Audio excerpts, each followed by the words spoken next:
Pick Computing, A-Level Computing video number 25, looking at Ascii.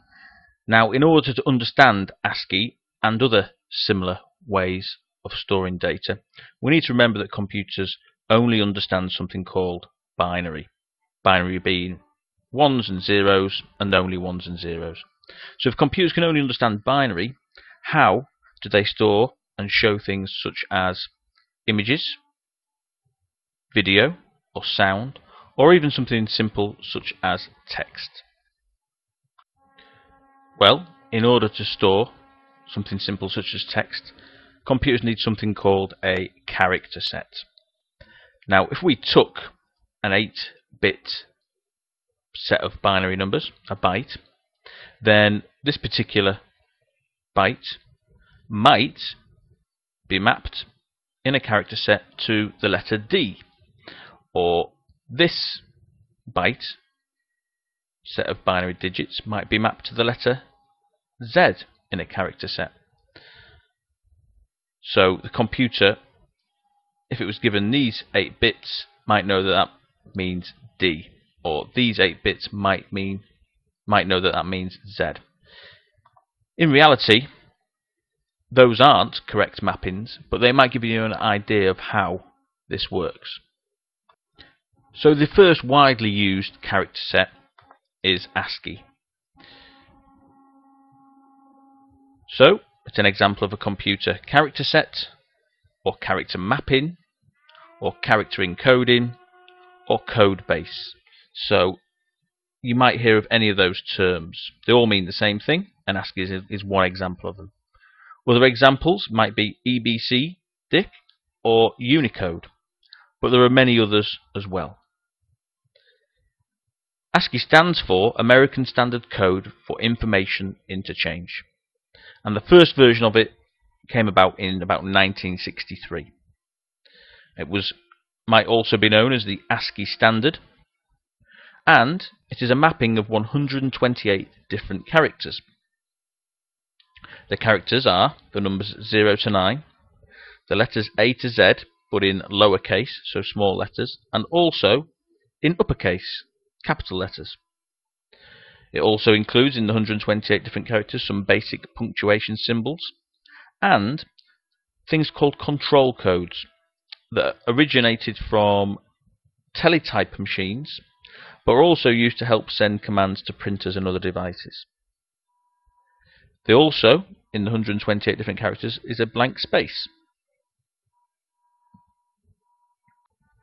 So let's take a look at some of the mappings in the Ascii character set. Character codes 0 to 31, as they are known, these are the first 32 characters, and these are control characters. They're unprintable characters that are used to control peripherals such as printers. So let's take a look at them, and there they are. So starting off at the 8-bit binary value of 8 zeros, going down to 000111111, those are the first 32. Now the decimal equivalents are from 0 down to 31, and we'll often refer to Ascii codes using their decimal value because it's easy for us to recall a decimal value, isn't it, rather than a binary value. Now the first one,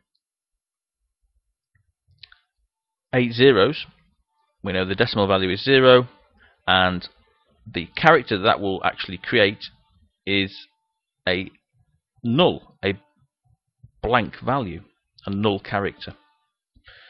Take a look at another example. This one down here, the decimal value for that binary value is 27, and that gives the escape character. So the same as pressing the escape key on your keyboard. So these are all things that are like commands but won't show up on screen or won't show up on a printed document, but they are part of the Ascii character set, and those are the first 32. Ascii mappings 32 through to 127 are known as the Ascii printable characters.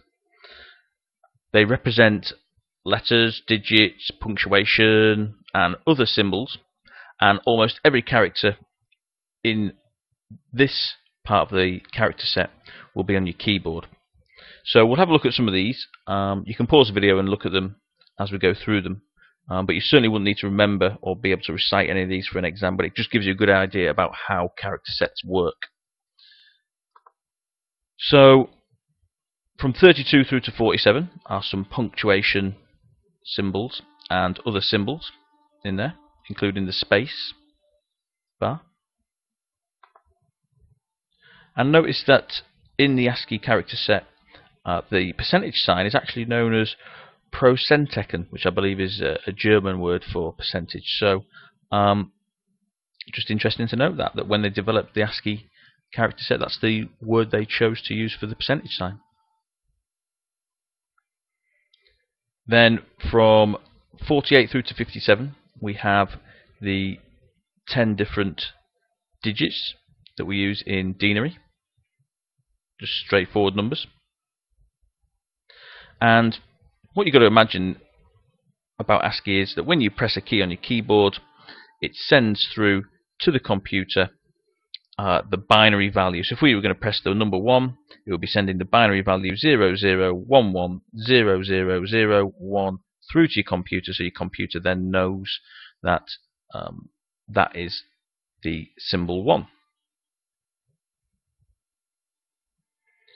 Then we have more punctuation and symbols from 58 through to 64. And then from 65 through to 90 we have uppercase letters, capital letters. From 91 through to 96 we have more punctuation and symbols.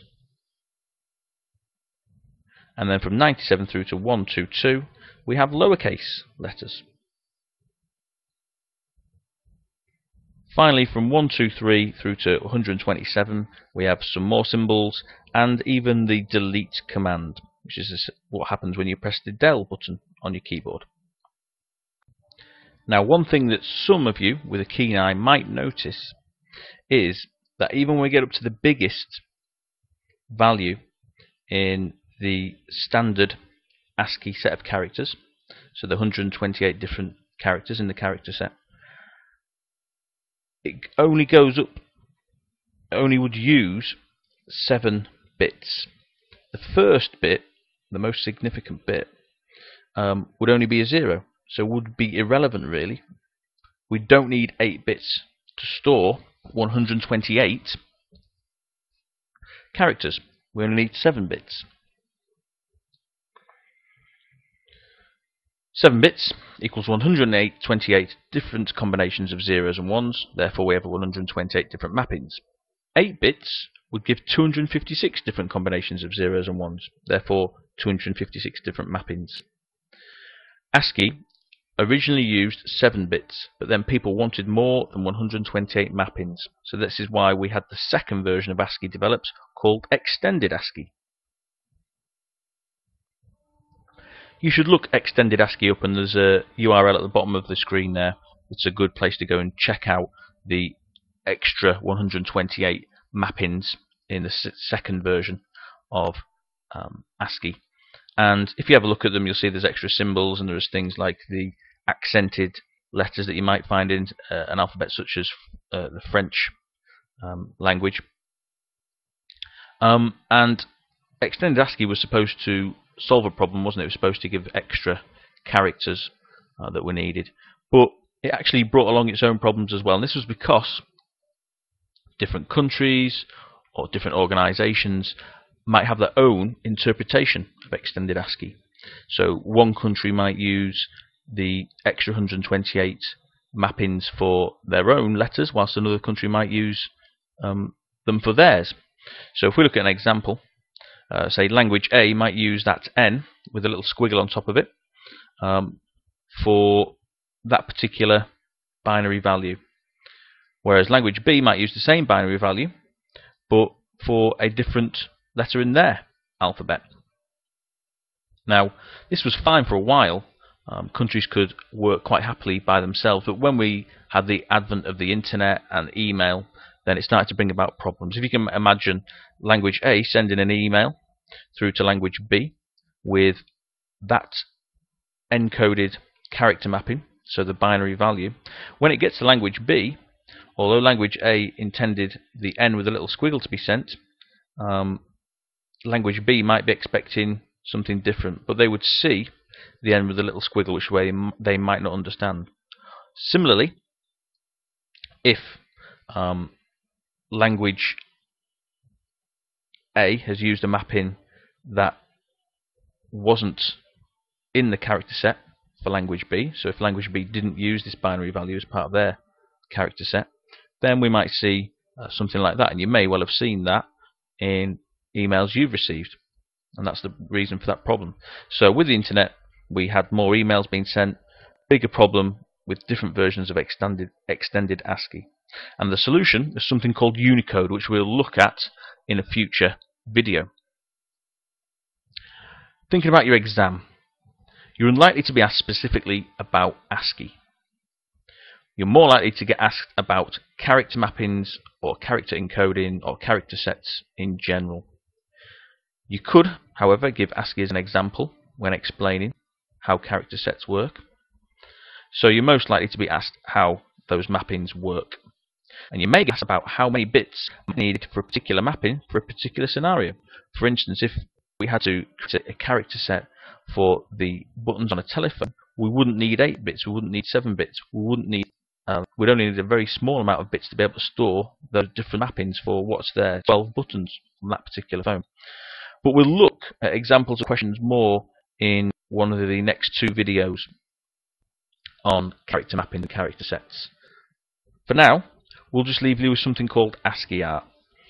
Ascii art is where people have used any of the character mappings in Ascii in whatever combination they wanted to create something that looks like art. Now, these could range from the very simple, and there's one that only uses ones and zeros to create the Apple logo, through to the quite elaborate and detailed and complex. Hope you enjoyed the video on Ascii. So next time we'll be looking at Unicode and EBCDIC, the other 2 main character mappings, and we'll also look at example exam questions on character mappings to help you with those. Thanks for watching.